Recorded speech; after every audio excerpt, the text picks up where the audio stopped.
Mataji, who died with घुंघरूस on.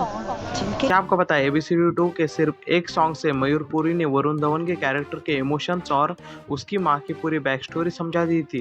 कोई और करता तो वी कैन अंडरस्टैंड, मगर तुमने आज सिर्फ अपने दोस्तों का, अपने ग्रुप का, हमारे सारे हिंदुस्तानियों का ही नहीं, मगर शायद स्वर्ग में बैठी हुई अपनी माँ की गर्दन भी तुमने शर्म से झुका दी। Imagine you hearing this thing, उसको इतना हर्ट होता है, इतना हर्ट होता है। अब इतने हर्ट के बाद में, जैसा मैंने कहा था कि जैसे एक बहुत सैड थिंग होती है, उसके बाद में आपको 2 मिनट चाहिए, तो वो सिचुएशन बन गई उस गाने की। ऐसे इतना भारी मामला हो गया है, उसके बाद में इतने गिल्ट के साथ में वो सीधा नेक्स्ट सीन में नहीं जा सकता कि चलो अपन दोबारा नई टीम बनाते और नया काम शुरू करते।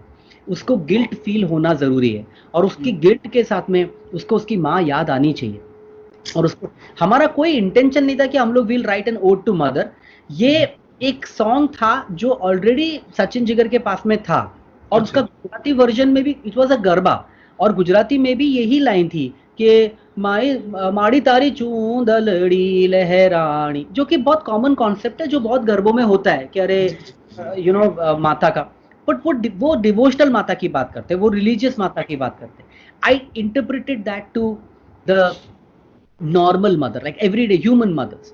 तो मेरा कहने का ये पॉइंट था कि जब मैं बड़ा हुआ, जब मैं बच्चा था, या हम सब बच्चे थे, जब भी तो हमारे पूरी दुनिया से हमें बचाने के लिए एक ही ढाल होती थी कि किसी ने बोला कि अरे कांच किसने तोड़ दिया, और हम भाग के छुप जाते थे माँ के आंचल में, और माँ बोलती थी छोटे छोटे रहने दो। तो माँ का आंचल इतनी बड़ी ढाल था कि कोई न्यूक्लियर वेपन भी किसी बच्चे का कुछ नहीं बिगाड़ सकता, अगर माँ का आंचल उसके साथ, यू नो। तो आई सेड मैं इस फीलिंग को ट्रांसलेट करना चाहता हूँ।